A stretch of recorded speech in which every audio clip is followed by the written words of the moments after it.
धान में हर्बिसाइड घास मारने वाली दवा डालने के बाद भी घास मरती क्यों नहीं है? ये उगी क्यों रहती है? क्या ऐसे कारण हैं? क्या ऐसी हमसे गलती हो रही है?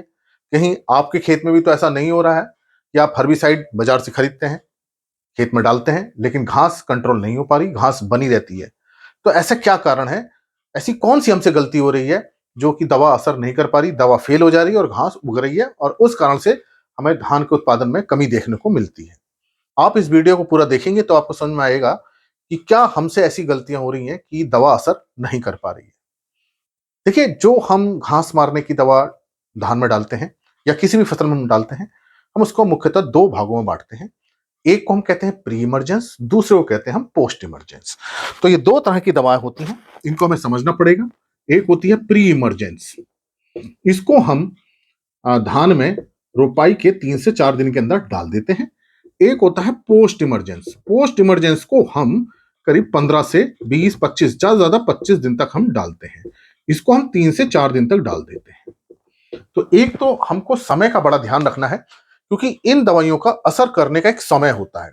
अगर समय से पहले डालें और समय के बाद डालें तभी अपना असर नहीं दिखा पाती है घास के ऊपर। तो एक समय, जो टाइम ऑफ एप्लीकेशन है, बहुत ही महत्वपूर्ण है। बात करें प्री इमरजेंस हर्बिसाइड जो है, जैसे ब्यूटाक्लोर है या प्रीटलाक्लोर है, इसमें हमने रोपाई करी, उसे 3 से 4 दिन के अंदर हमें डाल देना है। बाद में डालेंगे तो जब घास उगने लगती है और घास उगाती है तब प्री इमरजेंस दवा अपना असर नहीं कर पाती। प्री इमरजेंस दवा का असर, जो ब्यूटाक्लोर है या प्रीटलाक्लोर है, वो तभी हो पाएगा घास जमी ना हो। ये घास को जमने से पहले ही खत्म कर देती है। अगर घास उग गई है, उसमें पत्ती आ गई है, तब इनका असर नहीं हो पाता। बात करें पोस्ट इमरजेंस की, तो इनका भी एक समय है। जब घास में 2 से 4 पत्तियां हों, 2 से 4 पत्ती की अवस्था पे इनका असर सबसे अच्छा देखने को मिलता है। तो ये अवस्था हमारे खेत में 15 दिन से लेकर 25 दिन के बीच में आ सकती है। 18 दिन पे भी आ सकती है, 20 दिन पे भी आ सकती है। निर्भर करता है मौसम कैसा है, हमारी जमीन कैसी है, पहले से ही कितने खरपतवार उगे हैं। तो जब खरपतवारों में, अधिकांश खरपतवारों में 2 से 4 पत्तियां आई हो और इस दवा को हम डाल दें, तब ये असर कर पाएगी। अगर घास बड़ी हो गई है, 5-6 पत्तियां आ गई हैं, पत्तियां बहुत बड़ी हो गई, तब ये दवा असर नहीं कर पाएंगी। अब जो पोस्ट इमरजेंस जो हर्बिसाइड, उसमें हम, जो बहुत कॉमन है, जैसे बिसपायरिबैक्सोडियम है, पेनोक्सोलाम है या पाराजोसल्फरॉन इथाइल है, बहुत सारी दवाइयां आती हैं। इनका असर जो करने का समय वो बड़ा लिमिटेड है। अगर आप 30-35 दिन पे इनकी दवा को डालेंगे, या घास की पत्तियां बहुत बड़ी हो गई, आप सोच रहे हैं कि मैं 25 दिन पे दवा को डालूंगा, लेकिन तब तक घास बहुत बड़ी हो गई, तब ये दवा असर नहीं कर पाएगी और आप सोचेंगे कि 20-25 दिन पे अच्छा असर करेगी। वास्तव में इनका जो असर करने का जो समय है, वो घास की अवस्था पर निर्भर करता है कि घास में कितनी बड़ी घास हो गई है। अगर घास बहुत ज्यादा बड़ी हो गई है, खरपतवार बहुत ज्यादा बड़े हो गए, भले ही वो 20 दिन पे या 22 दिन पे हो गए हो, घास बड़ी हो गई है, तब ये असर नहीं कर पाएगी, इसका असर बहुत कम होगा।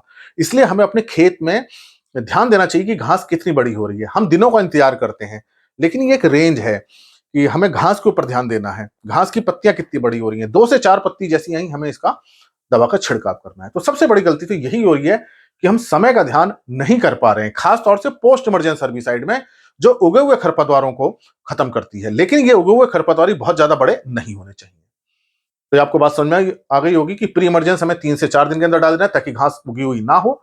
ये उगने से पहले काम करती है घास को। और पोस्ट इमरजेंस हर्बिसाइड घास उगने के बाद तब काम करती है जब अधिकांश घास में 2 से 4 पत्तियां आ गई हो। तो ये हमें समय देख करके करना है। दूसरा जो सबसे बड़ा फैक्टर है हाँ दवा का असर में, वो है नमी। खेत में हमारा कितना पानी होना चाहिए। देखिए, जो प्री इमरजेंस हर्बिसाइड हम डाल रहे हैं, दवा जब हमने रोपाई करी, पानी भरा हुआ है और हम 3-4 दिन के अंदर इस दवा को डाल दे रहे हैं, तो हमारा पानी रुका रहना चाहिए उसके अंदर। चारों तरफ मेड़ बना दीजिए, क्योंकि ये दवा अब पानी के साथ गई है। तो पानी अगर खेत से बाहर निकल गया तो दवा भी बाहर निकल जाएगी। मान लीजिए बारिश हो गई और पानी का आप नहीं रोक पाए, दवा हमने डाली, आज शाम हमने डाली, रात को बहुत बारिश हो गई, तो ये बाहर निकल जाएगा, खेत से पानी निकल जाएगा, तब दवा का असर कम हो जाता है।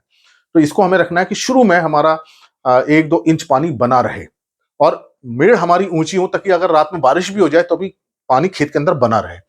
तो खेत के अंदर पानी का बना रहना बहुत जरूरी है, तभी असर करेगी। अगर पानी बाहर निकला तो दवा भी बाहर पानी से चली जाएगी। दूसरा, सूखे खेत में ये काम नहीं करती। ऐसा भी नहीं करना है कि खेत सूख गया हो तब आप इस दवा को डाल रहे हो, तो भी ये काम नहीं करेगी। तो पानी 1-2 इंच खेत में बना रहना चाहिए प्री इमरजेंस हर्बिसाइड के लिए। अगर हम बात करें पोस्ट इमरजेंस हर्बिसाइड के लिए, तो हमें पहले पानी निकाल देना है, क्योंकि ये दवा घास की पत्तियों पे पड़नी चाहिए। अगर पानी बना हुआ है और हम इस दवा को डाल रहे हैं, पोस्ट इमरजेंस हर्बिसाइड को, जिसमें बिसपायरिबैक्सोडियम, जैसे मैंने आपको बताया, बहुत कॉमन है, और वो पानी पर रह जाएगी दवा, वो पत्तियों पर घास तक पहुंच ही नहीं पाएगी, तो उसका असर नहीं हो पाएगा। तो ध्यान रखना है, प्री इमर्जेंस हर्बिसाइड जो हम डाल रहे हैं जैसे ब्यूटाक्लोर, पिटाक्लोर, वहां हमें खेत के अंदर पानी बना के रखना है। और जब पोस्ट इमरजेंस डाल रहे हैं जैसे पनक्सुलम है या बिस्पाइरिबेक सोडियम है या पायराजोसल्फोनिथाइल है, जो बाद में डाले जाते हैं, वहां हमको पानी निकाल देना है ताकि दवा सीधे घास की पत्तियों पे जाए और उसको खत्म करे। तो ये नमी की मैंने आपको बात बताई, नमी बहुत महत्वपूर्ण है, दोनों अवस्थाओं में हमको ध्यान रखना चाहिए। अगर इस बात को ध्यान रखेंगे तो दवा असर करेगी। तीसरा है, देखिए डोज क्या आप दे रहे हैं, जो उसकी मात्रा डाल रहे हैं। देखिए हर उसकी एक संस्तुत मात्रा होती है एकड़ के लिए, हेक्टर के लिए, वैसे तो हेक्टर के लिए होती है, फिर उसको हम एकड़ में बदल देते हैं। कहीं कहीं बीघा होता है, उससे छोटी यूनिट हो जाती है। और दवा अगर कम रह गई तो घास को पूरी तरह नहीं खत्म कर पाएगी, और अगर दवा ज्यादा हो गई तो धान पीला पड़ जाएगा। तो ये भी हमें ध्यान रखना है कि हमारा धान भी पीला ना पड़े और दवा भी पूरा असर करे। तो इसलिए रिकमेंडेड डोज जो होती है, संस्तुत मात्रा जो होती है, वही हमें डालनी चाहिए।